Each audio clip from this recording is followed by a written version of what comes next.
bit sassy, a little bit crazy, a little bit classy.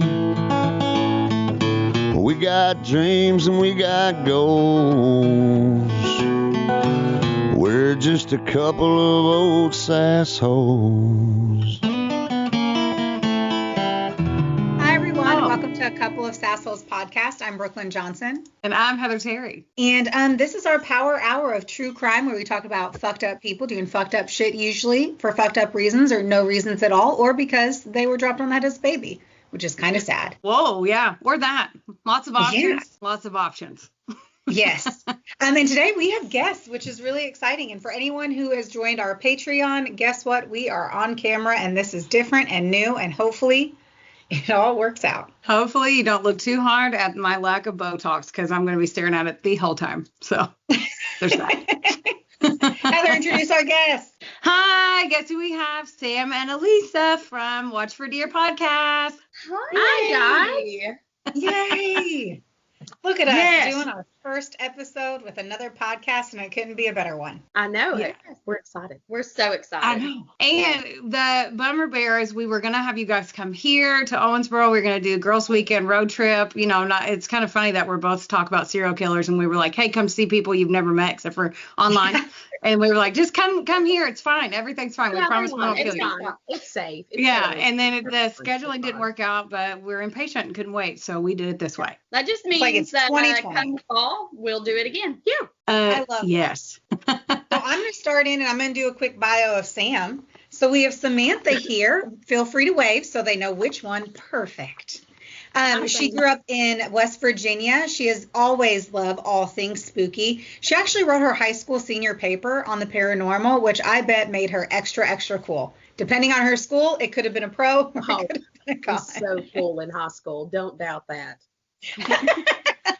She graduated from Marshall University with a degree in education, and she has worked in that field for the last 12 years, which is amazing because youth, man. She enjoys going on trips with her husband, and she also has kids, so it would explain why she also plays with them at work.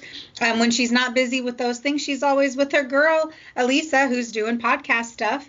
She loves a good mixed drink, sitting by the campfire with friends, and creepy stories that gets her heart pumping. So hello. I love that. That's a good bio. I need you to write mine. It was a Tell good me bio. better, and then you can write mine. I'm just going to take her facts out and replace them with mine and call it a day. And then she's like, I have kids and I work with kids. And then when we're reading this on other podcasts, you'd be like, no, not at all. No. I have Elisa. So Elisa is born in West Virginia. She's born and raised there. She's unapologetically fascinated with true crime, paranormal, and the morbid. Fun fact, she initially wanted to be a mortician, which I have 400 questions about that off camera. So she's been in wealth management and financial sector for over 20 years. Oh, wow. Loves to read, travel, hang out with friends and family, and sometimes with a drink in her hand. You got inspired by the podcast Morbid, a true crime podcast, and thought, hey, I could do that. So you roped Sam into it, and here you are. Yes, I did. Yeah. I was like, oh, hey, you want to do a podcast? She was like, no. I'm like, That's exactly what Yeah. I said. I said, no, I don't, but thank you for considering me. I appreciate it. And then I went to the house. I was like, it's she not was going like, to happen. no. And then I got to her house, and I'm like, yeah, you're going to do a podcast. Yeah. And then we did our first one, and it just kind of worked out. And I Yep. told her, I was like, I'm really, because when school's in, like, I'm super, super busy. And I was like, I don't think that, and I'm not very good at technology. So I was like, there's not a whole lot I can do except show up. You want me to show up? That's all I wanted to do. Show up and listen. And that's all I have to do. And it is fantastic. I just show up and sit down, and she tells me a story. stressful as hell on me, but whatever. Yeah. I'm living the good life. How long have y'all been doing your podcast? October of 2023, we released our first episode October 14th. So we're still baby. Ooh, yeah. Yeah, like- You guys are like doing a nice great and job. Thank you. It's probably, our first one is probably one of my most favorite. It Is is. my most favorite one. And the sound Yeah. is The so sound shitty. is so crappy. It's such a crappy. I was like, sound. we sucked for like 60. Well, right now too, like Yeah. you learn as you go, and you all know when you're doing a podcast. But right now, all I can do is look at myself, and I'm like, I'm as white as a sheet of paper, but my arm is dark. I'm like, these lights are friggin' stupid. Oh, that's fun fact. We cheated. We have ring lights in here. I also forgot I had my glasses on, and I was like, "What am I doing?" Like, Yeah. where to go So we're going this to whole time. get a ring light. Well, Elisa and I actually met. This sounds so weird how we met. We met in a podcast group online, like We did. 2024 pen pals. Yes, we did. They do a wank fest, which I told you about You did. before, and you're like, I do not need to know what that That's entails. exactly what I said. I said, And- I don't want to know. She was like, oh, I'm on Wank Fest. And I was like, I don't know what that is. And we've been friends for a really long time. But I just don't know if we have that kind of relationship that you start telling me what a Wank Fest is. Because I think I know what it is, but I don't want to know what it is. Yeah, so I met Heather on the wank fest. Not shocked. Do you know about this Wank Fest? Yes, I'm familiar with said wank fest. So Yes. I didn't So- tell Brooklyn what the name of it was. So what? She's like, Tell us what that Bet is. you did. You're all going to ruin your reputation right here as soon as if you don't explain what Wank Fest is. Both of you all are just going down. It's just where all these podcasters post their weekly episodes in the support group. And I come across, I've seen their name, a couple of sassholes. I was like, oh, I love the name. I was like, gonna listen. And then I listened to an episode. I was like, holy shit, I love you. So, and here we are. yes. And we love you. And now it's just been a fun Yes. relationship that we just get to cross promote and do all this fun stuff. No, I know. At the Wank So Fest. thank you, Heather and Elisa, for making this happen for us. Yes, Yes. we appreciate it. Thank you, Lisa. We Oh, make yeah. wanky happy.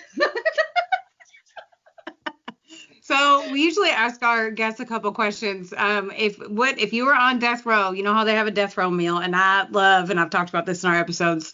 It intrigues me of what these people are going to eat right before they get canned. So what would each of you eat for your death row meal? I'll let you go Well, first hold on. because Can you're I- a foodie. Can I say something about that? Because that's really weird that you brought that up, because I was thinking the other day and I was going to send you a message about it. Everybody that we do on our podcast, like serial killers, I was going to tell you for our TikTok, we need to, like whoever it is, if they get the chair or whatever, find out what their last meal is, and then that's what our TikTok is. We make the meal of the people that we just So make last meals. yeah, Last meals would is what- be- of the people I that we could just get behind it, but they like everyone that we've done, it was like, because we try to find that out on our episodes, but they're like, all right, so they had fish and chips, 2 cheese pizzas, crab legs, a ribeye with mashed potatoes, green beans, coleslaw, spaghetti, Yeah. and a lasagna. It's always like, Yeah. what the absolute fuck? Like, Yeah, that we- is so much food. So that's, I mean, that you're allowed to go that in depth with it, because now let me tell you, here's what I'm going to pick. Okay. Okay. I need crummies from the Long John Silver's. You gonna get crumblies? I'm going to get crummies from the Long John Silver's. I'm going to go ahead and I'm going to jump over to Captain D's and I'm going to get hush puppies from there with vinegar. I might actually get Long John Silver's today. Yeah. So that's what I might that's- regret that. and two, here's the thing, when you eat the Long John Silver's and you get the diarrhea, you don't have to worry about it if you're getting ready to Because get you're the tear. dead. Right? Clean it up. So it You're doesn't just gonna matter. shit yourself when they do it. That's all. That's exactly right. So why does it even matter? Give them a show. I think that and an ice cold Pepsi. I think that's That's it. it? Listen, there was Probably. one guy did pepperoni pizza and hot chocolate, and I still think about it twice a week. It made me so mad. Like it would be whatever they brought me. So that would be like my cheat meal, because whatever they brought me, I would enjoy, because I'm not a picky eater. So if I'm going to get Well- something that tear my guts up that I actually refuse to eat because I'm going to get the bubble guts, I'm going to go with the Long John Silver's all day, every day. Long John Silver's, Captain D. Heard. Man, So- she's going out with the bang. All right, She's like, first I mate. want something Literally. that's gonna give me Literally. heartburn and diarrhea. Yeah. Right. That's I'm so gonna get funny. something that's going to tear my stomach up, because it don't matter. They're gonna boil it anyway. What about you, Elisa? Mine would be Texas Roadhouse, Fort Worth ribeye, cooked medium with a salad and mashed taters and a shit ton of rolls and cinnamon Listen. butter I hate that cinnamon butter. That's so friggin' and I awesome. hate cheesecake that. for dessert. I hate that butter. I hate cinnamon butter. Who No. hates it? Who does? Heather. I hate it. despise it. I don't. I It's not want a dessert. savory roll. It's not dessert. That's exactly gonna- right. It's not dessert. I'm gonna go get on Facebook and unfriend you guys real quick. It's- I agree because No. I take a container and just dip my roll in the container. Unless it's one No. container per roll. No, it's not. Yes. It's not a dessert. One container per bite. Friends anymore. Golly. Well, I'm looking for a new co-host. Y'all email us at watchfordyourpodcast@gmail.com. We're just, instead of wife swap, we do pod swap, and Sam comes with me and Elisa goes with Brooklyn because you guys can eat all that shitty butter all you want all day. Yeah. I'm fine with that. So word on the street is you guys brought us a story because our guests usually tell us stories and we sit back. There's one more question. Oh, Oh, okay. Yeah. what's the other? You're like, we have some There is? questions. One question. The second question. Oh is, yeah. Sorry, I If you didn't. were ask going to you go to this. jail, what would you go to jail for? What would your crime be? Yeah. Yeah. 1000% mine would be disturbing the peace. I didn't say how I was going to disturb it, but it would be disturbed. I would disturb the peace. That's exactly what mine would be. I'd be disturbing the peace. I mean, let's be real. That's Mine a good would be like public intoxication or something. I'm always Yeah. like money laundering. I'm going to become a money launderer. Yeah. Like, I wanna do. Yeah. All right, that was my one. Sorry, I had to say it. I was like, No, yes. but I'll And wake up so- at 3 a.m. and be like, I don't know what they were going to do if they were going to go to jail. I know. I got scared to put my phone over here so it would cut out. So, you know how they always give the serial killer nicknames on the news and stuff, and it's like the giggler and all that weird shit. Like, Yeah. what would each of yours be? This is always Because a mine hard would one. definitely be like the giggler or something dumb like that because I laugh all the time. What would mine be? What would yours be? What would I call you? God, if I know, what would I mean, She got these It's a big hard ass- question. We call her Sassy. I do have I wear a size 10, so they sassy. I would leave a big footprint. Yeah. So, Like, where's Sassy at? Look Yeah. at Sasquatch. Sasquatch. Yeah, Sassy. so it'd be the Sasquatch. sassy, the sassy killer, the sassy killer for my feet. For your feet. Oh, I have a good foundation, girls. Yeah. It's a good foundation. She should have been a guy. I'm super. I'm very stable. We do this too. So your first pet and the street you grew up on is your porn name. Oh my God, she is not So- stopping. I was like, usually we do Okay. 2, and now we're just like, this is an interview. This is the last one. Mine, I didn't grow up on a street. I grew up like right on the road, like there was no street. So I don't really have one. It would be like Lee 152. And we were playing that game in high school, and Julie's name, her middle name is Diane, and she grew up in DEEPHOLE, Deepole. Diane Deepole. And I've never. That's amazing. That. That's funny. Mine like would be that. Sissy Sweetwater. Your first pet. What was it? First pet, Sissy Sweetwater. Oh, ours. We always That's did a middle cute That's a name. good one.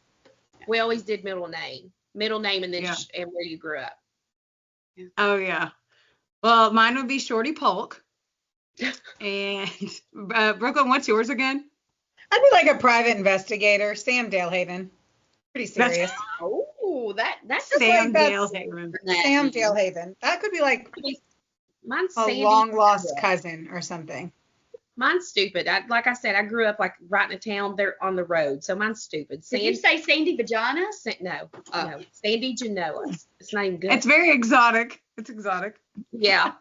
Exotic. All right. Well, I think we're going to pitch it over to you. I think your interview portion is done. Okay. So, first off, we want to thank you, ladies, for inviting us to be part of the Sasshole crew today. We are so excited to be here. And I'm so old school, like I write everything down because it's just Same. fine. So, the case that we want to share with you guys today actually comes from our own local community here in Huntington, West Virginia. And this case involves a crime spree, 2 dead girls, with one of the families still searching for her remains. So this happened back in 2002, and this was the year that I graduated high school. So I can remember this going on really, really well. I reached out to a guy who runs a Facebook page, and his name is Andrew. And he was a friend and a prior coworker to Samantha Burns. And he told me that she was kind, funny, sweet, and was someone who made everyone around her feel like they really belonged. So she was like just your good girl next door. Yeah. You know? And when this happened, it touched like all of us because she was close to all of our ages. The last place you'll find out that she was seen, I was dating a guy at the time that lived there, and nobody knew where she was. And their parents, like, I don't know her family, but her family is friends with some of my friends, and it's still a terrible situation. But go for it, Elisa. She had often talked about how she wanted to go into physical therapy or like sports medicine. She loved softball. So she was a softball player. She loved softball. And that's kind of what, directed her aspirations to be into, like, you know, into the athletic field. She was the classic girl next door type, down to earth. She loved her family. She was rather soft spoken and mild in nature, but she always had a gentleness to her that made you feel like you had just known her your whole life. Samantha herself would have been a friend or helped anyone she ever met. She truly would have gave you like her last dime. She loved her family. Everybody she met, she made a friend out of. Like, she did not come across a stranger. So Andrew says that, you know, he worked with her, and he said that he created this Facebook memorial page to kind of keep her name alive all these years, not only because she was a friend, but she said for all the other Samantha Burns out there. Now, on November 11th of 2002, Samantha Burns used her cell phone to call her mother from Huntington, West Virginia at 9:45 p.m. She said she had been visiting friends at Marshall University Courtyard Apartments. So, the guy was a little too, but go ahead. And she was actually on her way home. Burns lived in East Pamela, West Virginia, at home with her parents and her younger brother. She was enrolled in Marshall's Community and Technical College in the Physical Therapy Assistant Program, and she also worked part-time at JCPenney's up at the mall. We're all familiar with that JCPenney. Now, she never arrived home, and she's never been heard from or seen again. After her disappearance, the phone was discovered to be turned off, which was completely unlike Samantha. Her burgundy 1999 Chevy Cavalier, which had a tiger sticker in the back on the driver's side window, and the matching license plate was found abandoned in Wayne County. It was discovered in a secluded area at German Ridge Hill and Haney Branch Road near Cabell-Wayne County line. It had been set on fire and was still burning when the police found it. And there was so quickly to know that everything is amiss, you know. Gone. Yeah, I mean, it was just terrible. It's still terrible. It's still terrible. I don't want to give away anything, but I mean, it's just friggin' awful. Now, within a few days of her disappearance, police identified two suspects in her abduction: Chadwick E. Fulks and Brandon L. Basham. The two men escaped from Hopkins County Jail on November 4th, a week before Burns' disappearance. They embarked on a multi-state crime spree. They had numerous robberies. They had car thefts. Now, they were recaptured after Burns had vanished. Now, court documents detailing their crime spree states that in 2002, Basham, who was a lifelong Kentucky resident, was serving the final years of a felony forgery conviction sentence at Hopkins in Kentucky. In October of that year, Chadwick Evan Fulks became his new cellmate. So he's coming in, they're put in the same cell, and they're like, oh, we're going to be best friends. I swear, I think I read somewhere, and maybe that's wrong, but that Basham guy was in jail for like sexual assault. Child abuse. Like child abuse. I hate so much that my family is deep in Kentucky, and one side is Basham's. Oh, wow. And I'm over here like, oh my God, I hope that that's not like a family member. Go ahead and text your family and ask. Yeah, like, let me just hit up my cousin and be like, hey. Oh, yeah. So I was like, oh, it's fine. And then you're like in Kentucky, and I'm like, your face did kind of change a little bit. You're like, Silly, bye. All of a sudden the screen just goes dark. She's like, that's my kinfolk. So, On November 4th of 2002, Basham and Fulks escaped the detention center by scaling a wall in the rec area. They left on foot and they came upon the home of James Hawkins in nearby Hanson, Kentucky. And Basham had told Hawkins that their car had broke down and they needed a ride to somewhere. So this guy's like, yeah, okay, sure. And we all know. There's so many issues with everything. It's like, if it's With that everything. easy to get out of jail, you just have to climb a fucking fence. It's like Right. high school gym class climbing up a rope. Like, Right. is it that easy? Did you mention about the family suing the prison? Good. I hope they did. Oh, I hope they did too. The family of Samantha Burns, and I don't know about the other victim, they sued the jail and they won, but it was for an undisclosed amount because none of this would have happened They wouldn't have if the friggin' jail, the prison, would have done its job. Right. Like none of this Right. would have happened. How are you just playing basketball and then they're like, hey, I'm going to climb that fence real quick? Like, that doesn't. Not one, but two. Oh, yeah. That. Okay. Yeah. Two people. I can't. It's ridiculous. I can't.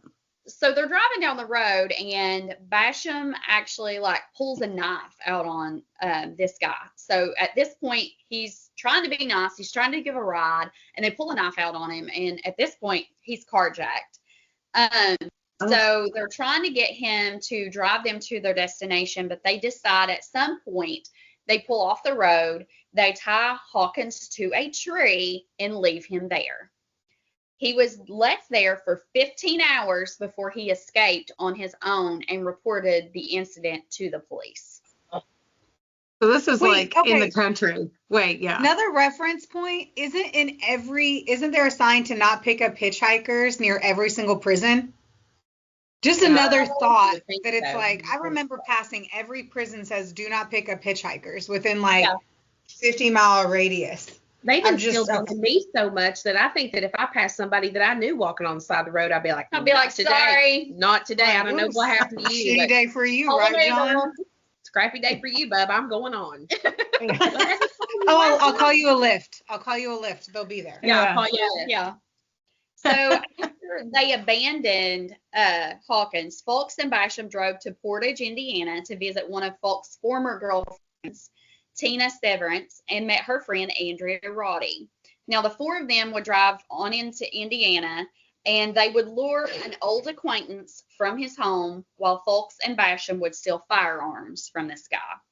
Oh. On November 10th of 2002, the four drove to Piketon, Ohio, in Severance's van. On November 11th, they drove to Canova, West Virginia, which is right near Huntington, and they rented a hotel room.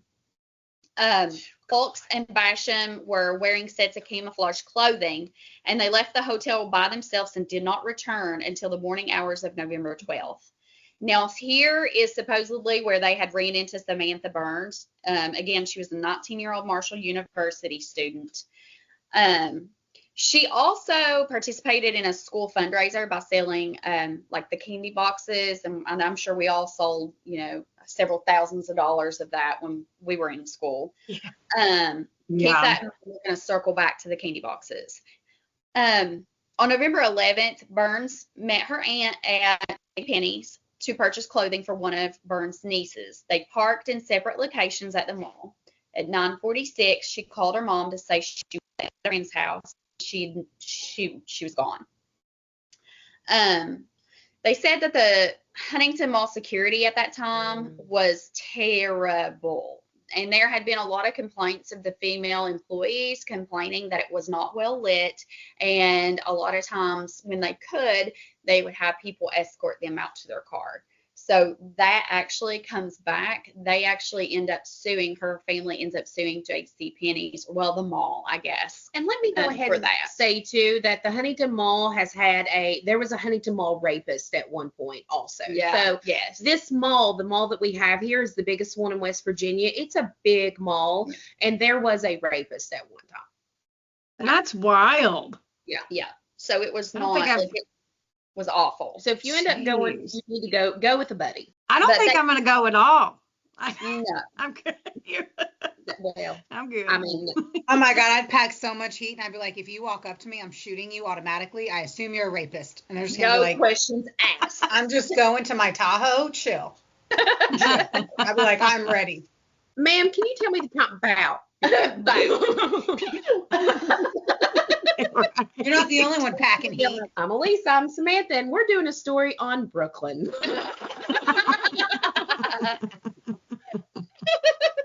That would be such a bummer. I hope that never happens. It would be. Yeah, me too. Me too. Wonderboy Media is not only the proud producer of this glorious magic employing your ear holes right now, but they're also a big deal. Get in touch with them today to make all of your dreams a freaking reality. From using their bangin' ass podcast studio, Where we are right now. to creating amazing videos and editing our content like the mystical mavericks they are. Your podcast can go further when you have a Wonder Boy. Hit up Drew today at WBOYmedia.com. Or text him day or night at 270. Just kidding.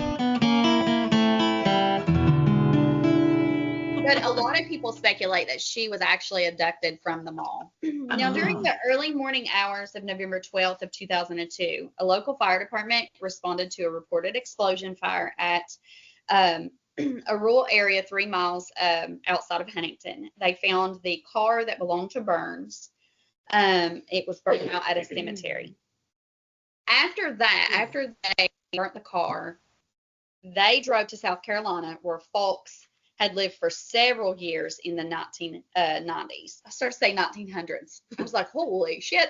That's still. It is the 1900s, but holy shit. I mean, it was the 1900s, I guess. 1900s. Let's go medieval on their ass. So medieval. They rode their horse and buggy to South Carolina, where he lived back in the 1900s. Several facts emerged linking Basham and Fawkes to Burns' disappearance, such as Roddy and Severance, who were the two girls that were with them. They reported seeing mud as well as some of the candy boxes that Burns had in her car in that van. In addition to, Basham started wearing a heart-shaped ring around his neck that actually belonged to Samantha Burns. Ew. Yeah. Ew. Now, What a Basham fist told the women that they'd stole the candy from a girl selling it, and he'd stole the ring from a car. So, I mean, clearly that was pretty truthful. Roddy also found Burns' photo ID discarded with other items linking Burns to Fawkes and Basham. It was revealed that Fawkes also used her ATM card as well. The evening of November 12th, they arrived in Little River, South Carolina, where they laid low, they recovered from their spree in West Virginia. So, hoping to steal some more firearms, they break into a Conway home of Sam Jordan. Now, Sam wasn't home, but his son Carl Jordan, Sam's father, drives up, and they see that, they catch him running out, and he reports the break-in to the cops. Fawkes had fired a shot, shattering the back window of Jordan's car. Jordan fled the area with Fawkes and Basham in pursuit, still firing. At some point, they ceased their chase, abandoned the van, stole a truck, and then drove to Walmart. So sorry. The ex-cons were shooting at the guy whose house. Okay, Yep. for 2 seconds, I thought it was the guy, and I was like, are we allowed to shoot at people that are robbing us? Oh, Okay. I'm like, I don't. Yes. So he pulls up. Well, I guess the guy pulls up and he sees her coming from the house, and he's like shooting, and they just start, shooting back and forth. And eventually they abandon that van. They're at Walmart. So here's where the second girl comes into play. Upon arriving at the Walmart, Basham approached a blue BMW sedan driven by 44-year-old Alice Donovan. Basham entered the car and forced her to drive to the back of the parking lot where Fawkes had waited. There, he entered the driver's side of the car and drove away. At 4:03 p.m., they used her ATM card to purchase gas from a service station in Charlotte, North Carolina. At 4:30, Donovan called her daughter to say that she was shopping and would be home later. Later that day, several men at the Bee Tree Farms Hunt Club in Winnebago, North Carolina, saw two men and a woman in a blue BMW drive down the road, turn around, and leave the area. Hold on. And like Burns, she was never seen again. Did they Did she call her daughter after they bought gas on her car? Yes. That's what I was gonna ask. They made her call her family and say she's gonna be late. Yes. This makes me so mad when they do that shit. Yep. All this makes me mad, but that it's like That way they wouldn't worry. Yeah. Now, November 15th of 2002, they arrived at the home of Beth McGuffin near Huntington. So they're from South Carolina. They're back here in Huntington, West Virginia. Basham also gave McGuffin Burns' heart-shaped ring. So at this time, he's like, hey, girl, can I get your number? And handing his girl this dead girl's jewelry. So the audacity. Yeah. I can't. It's awful. It's awful. These guys are just insane. Like, they literally just, once they broke out, like, all hell broke loose. Yeah. November 16th, they were watching a news story about the disappearance of Samantha Burns when McGuffin remarked that Burns was probably dead. And Fox kind of made the off-the-wall comment. He was like, oh, yeah, she's dead. And so I can't imagine, like, This isn't now and knowing that. Yeah, this is not very much like time either. Like No, there's in a few days. It's boom, boom, boom, boom. Usually boom. when it's a spree, it's fast and loose. It's quick. And do you know, with it being in Kentucky, you would think, and I'm sure they probably did, maybe allegedly they did, I guess, that I would remember because I was 20, right? 20. When is this? 2002? 2002. So I was 20 years 2002. old. I don't I remember. feel like I remember this. See, Like, I don't. it No, feels I remember. very familiar to me. Like, I remember this. I don't remember them saying anything about a jailbreak and looking for these two guys. You know, No, it how, was like on the after. news and stuff. It was Like, like, I don't. this is what happened. Yeah, I don't remember that. I don't either. Now on Sunday, November 17th, Basham approached a car in the lot at another Walmart parking lot. He approached Deanna Francis's 15-year-old daughter as she was getting into the passenger side of the car, and he pointed a gun at the teenager and attempted to get into the car and ask directions to Greenville, Kentucky. But he realized that this young girl was actually talking on the phone, and he was like, "Oh, my bad. I didn't mean to scare you," and runs off. So the mom calls and reports this incident to the police. we made a reaction Number because Greenville, Kentucky is where she got married and where her husband is from. I saw the reaction. Apparently my whole side of I my family see her online. eyes go like, "What?" We were both like, Is got me. Greenville is it that nice of a place? Is Greenville that nice of a place? It's just country, you know. It's There's a lot country. of space. Like, Yeah. it would be a good place to hide out for sure, especially if like I'm just out here murdering. Like, there's houses in the country, just murder Yeah. that fam, and then I can. it's also Live so there. small though. If you drove past somebody, they'd be like, well, he ain't from around here. Like, No. Yeah. So he was trying to go to Greenville. Like, at the time when he's trying to hijack this girl, they're in Ashland, Kentucky. So he's asking for directions to Greenville. So you're cool. You're cool. okay, You- that's I'm enough also space. just like, you go up to somebody with a gun, and then you realize they're on the phone where they could be like, call 911 to the person. They're like, oh, just kidding. Oh, just kidding. Ha ha. Yeah. I didn't Yeah. mean to scare you with this loaded pistol in your face coming at Yeah. you while you're Yeah, trying to get in the right. car. My bad. Let me move Yeah. the gun from your head. Yeah, my bad. Everything about them is stupid and frustrating. I'm Yeah. annoyed with stupidity and frustration, which is literally like a casual Tuesday anyway. But I'm annoyed by this. Oh, it gets worse. Oh, great. Good. Let me buckle up. The mom, she calls the cops and lets them know that, this guy tried to, abduct her and her daughter. Ashland police officer Matt Davis was about 4 blocks from the Ashland Mall when he heard this dispatch about the carjacking.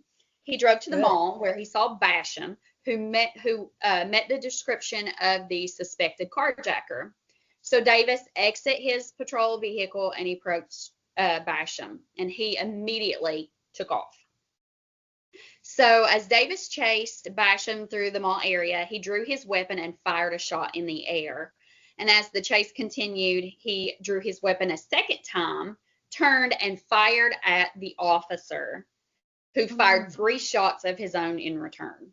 Basham eventually made his way to a rail yard on the banks of the Ohio River, where he hid. Davis radioed in for reinforcements, and then they all surrounded the area. At about 9 p.m., he surrendered, and he identified himself as Josh Rittman. The police did recover a knife. Later, they identified that knife to actually belong to Alice Donovan, the missing girl in South Carolina. They also recovered a crack cocaine pipe. So that explains so much. That's why I was trying to get to Greenville. Just because you're on drugs does not mean you are a murderer. I think that's your true. likelihood's way up there. I feel like that you would need to do drugs to do that, though. Yeah, for sure. Yeah. It definitely sets the scene. Yeah. Oh yeah. Definitely, the ambiance is there. The ambiance. Yeah. The setting. It's a setting. Yeah. It's like becoming a silly. You know how we say we always do podcast foreplay? Mm-hmm. It's killer foreplay. Probably. The drugs is the foreplay. And the crack pipe. That's probably what it is. Get you in the mood. Crazy. To do some murder. That's right. People are like, I don't do drugs because I don't want to murder. What is it? I don't do drugs. You lost me. All right, I'm back. I feel like those are the things. If I do drugs, I'll murder. I'll do. Yeah. I mean, I feel like they go hand in hand. The next story I'm doing is the hi-fi murders, which I'm saying Heather already knew this, but usually I don't tell her stories I'm going to do. But I'm doing the hi-fi murders, and all of, like, they were on drugs. And it's like, the crack, man. If it don't come from the earth, don't do it. Agreed. Don't do it. So later, they also recovered a pistol from a rail car several days later. Folks returned to McGuffin's home that evening and watched the news report of his buddy being arrested. The next morning, on November 18th, Folks left McGuffin's residence to drive to Donovan's BMW, or drive in Donovan's BMW to his brother's house in Goshen, Indiana. Am I saying that right? Goshen? Sounds right. It's either that or Goshen. I don't know all the cities and all the states. It sounds Goshen, Indiana. Anywho, that's what I'm saying.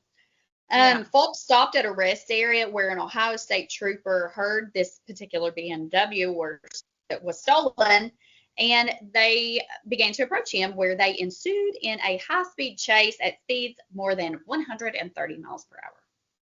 That's terrifying. That is terrifying. Nearly strikes another trooper before evading capture. He eventually makes it to his brother's home in the early morning hours of November 20th. So police officers were already staking out Ronnie's home, which was his brother. But real quick, hand raise. Yep. Hand raise. Do you guys have siblings? Yes, I do. Would you be so pissed? I have a sister, and I'd be so pissed if my sister showed up after she had just went on a killing spree on crack and had the cops at my house. I'd be like, bitch, get your ass to the jailhouse. Right. What the fuck? My Ring doorbell is seeing you. Oh. No. I just had to ask. No. I'm not here to hide any of that shit. Brittany, don't bring that shit. Don't bring me down with you. You're stupid. Yeah. I'm not trying to get shot because you came to my house. I'm going to call her after this and be like, don't murder people and come to my house. We ain't about that. No. So he drives them to the barn. They end up finding him. He gets arrested. Now, back in West Virginia, the cops realized that Josh was actually Basham, and he was a prison escapee. So on November 19th at 2 a.m. in the morning, Basham was interviewed for the first time and told investigators he and Folks had escaped from prison and committed several crimes on their little adventure. Later, he admitted that they did travel to South Carolina and they had kidnapped a woman, but he said that she was still alive and with his old buddy Folks. During the interview, he said he thought Donovan was dead because she was with Basham and folks at the mall. But he said that he got a girl in West Virginia as well. So at this point, they're both going back and forth, be like, oh yeah, we hijacked her, we kidnapped her, but she's him, and no, and they're they're real good friends. They're real good friends. Yeah, so they're right off the bat throwing each other under the bus. Yeah. So November 20th, FBI agents interviewed Basham for 7 hours. On this occasion, he told investigators after they kidnapped Donovan, folks dropped Basham off at the hotel, drove Donovan to a resort area, raped her, tied her up, and left her. Basham also claimed that Fox was the one who carjacked Donovan and clarified that when he said Fox got a girl in West Virginia, that he meant that they had stolen a girl's credit cards, not that they kidnapped anyone. At this point, investigators believe Donovan may have actually been still alive. So Basham drew a map of the places Fox and Basham had been with this girl. It corresponded with the Savannah Bluff area of Horry County, South Carolina. A 2-day search of the area left investigators no closer to finding out what had happened to the girl. November 20th, Basham, now represented by counsel, agreed to further aid in trying to find Donovan's body. He drew a map, mentioned passing through a cemetery, and informed them that her body was left uncovered and unburied in the woods. No. I'll say buried. No. It's buried. I say buried also. So that's how you pronounce it. If someone said, hey, I need you, I don't do crack, but if someone said, hey, I need you to draw a map, I'm not Christopher Columbus. I cannot do that. Like, I can't draw. You kept saying draw a map. I'm like, there's no way in hell I'd be able to do that. I mean, a cemetery is usually. But she said like a bluff though, like they were like out in the first one she was talking about a wilderness. Like I wouldn't fucking know that. Like no. Yeah, it's I personally could not do that. You'd remember where the body was. Right. You can remember certain characteristics. I agree with that. Like you couldn't draw a map right now because you've not done any murder. Right. So if you would have done the murder, you could draw the map. That's true. Yeah. I would say that would be a memorable event in your brain. So you'd be if a ghost popped out over there of a grave, you'd be like right over there where that bear shit is. So you go in through the front and you turn right by that big fucking tree.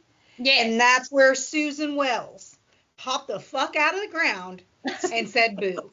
Yeah. Like you'd be able to do it. You'd be able to do it. You do it. If it was something like that, you'd be able to do it. I'd have to remember where, as long as I can remember where the body was buried. Buried. I'm kidding. It's buried. I did that for you, Lisa. I said buried too. I love you, Heather. It's buried. It is buried. So Basham was unable to identify any specific landmarks to help the investigators. That was the crack. So on November 26th, through his lawyer, he informed them that Samantha Burns was indeed dead and that he and Fox had left her body down in and into the Guyandotte River near Huntington. Later that day, Basham told the investigators that he and Fox had driven past a park, taken Donovan's body out of the car, drug it into the woods, and covered it. And on December 24th of 2002, Basham called a former middle school teacher in Madisonville, Kentucky. His name was Clifford J. And he asked Basham if they had actually killed Alice. And he said, yes, sir, we killed him. Jay was surprised that he used the term them because at the time he only knew of the one girl. So both men were charged with carjacking resulting in death and kidnapping resulting in death in connection with Donovan's case. They were convicted in separate trials, sentenced to death. In January of 2009, bone chips, later identified as Donovan's, were found in Horry County, South Carolina. In June of 2003, Basham and Fox were also charged with carjacking, resulting in death in Burns's case.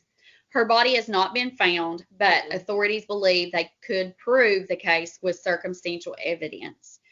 Prosecutors said the men abducted Burns and before killing her, held her at gunpoint while they drove her car around and tried with some success to withdraw money from her bank account. Now, Basham did plead guilty to murdering Burns in July of 2005, and he was sentenced to life in prison. He confessed in court to his involvement in the crime and apologized to Burns' family. Both men are on death row in South Carolina. Burns and Donovan's families filed wrongful death lawsuits against them and the Hopkins County Jail. The suit against the jail was settled for an undisclosed amount in 2008. And again, Burns, she's yet to be recovered. So, but that's the case. Looking for Samantha. Yeah, we've never, and I've heard, and I don't know how true this is to this. So I don't want to speak for friends or family or anything of them, but of course, where we live here, we hear stuff. Yeah. I've heard that they don't particularly, the family, friends and stuff, again, heard, this is all alleged. I don't know if this is true. They don't want the two men killed because they're holding out hope that they will tell them where she's at. To be truthful about it. And if they die, if they get the chair or whatever, then, you know, who's to say she'll ever be found and they'll get that closure. And if you're on something else I read when I was doing my research on this, on Killer Crawlspace, he runs a blog, true crime blog. He actually, very fascinating because he writes to a lot of these convicted killers in prison. And he kind of wrote to them, and they actually sent a Google map, and I'll have to send it to you guys, but a Google map, and drew where her body was. I'm trying to see. My. I'm like, is it under the assumption that I'm trying to see. But like an assumption, sorry, that like that animals got the body? Because like sometimes it's harder to find a body if it's in the woods because of animals. Because if they're saying, hey, it's right here in the central area and they're still not finding it, then I can only assume that it's because animals and freaking coyotes. You know, the area where it's at, there's a small stream there, so you could potentially have flooding that could have washed the body away and then covered in like, you know, sand and sediment. But I thought those letters were extremely fascinating. So definitely go give his blog a look. Like I said, I just printed the map out because, you know, this is Rocky Tops over on Route 75. Oh, yeah. Yeah. So that's where they're saying that they had actually dumped the body. I've heard that. That's it's probably where they're saying they dumped the body is probably 5 miles from where they found the car burning. Yeah. 5 to 6 miles or something. And they found like a sweatshirt. I think it was a Marshall sweatshirt that they found in that area. So she had definitely been there. So, but those letters are really good. Definitely go check those out. Yeah, I've never heard of that before. Yeah. That's wild. Yeah. So bizarre that it was from your hometown but came to ours. Yeah, because like, Madisonville. Greenville is that way. Like it's I got married there, so it wasn't fun like and Madisonville is like 40 minutes from Owensboro, and Hopkins County, like you said, Hopkins County Jail, right? Yeah. Is where they, that's close to here too. Yeah. Well, they suck. Yeah. They suck. Hopkins, you suck. Yeah. I'm not shocked. Yeah, they suck. But when we were trying no part of me is shocked to do, we were like, ooh, like this is probably one of our biggest cases. It and Leah Hickman are probably the two most well-known cases here local to us. We'll do Leah Hickman. They found her shoved in we'll do that one too. Yeah. Leah Hickman and Samantha Burns are the ones who are close here. Yeah. They found her shoved in a crawl space. Was it a crawl space? It was a crawl space in like in an apartment like an air conditioning vent type thing in an apartment building. And they don't know who did it. And it's been years. It's been several years, but it's been my life. They don't know who did it. Oh, God. Yeah. Shit. So, small town crime.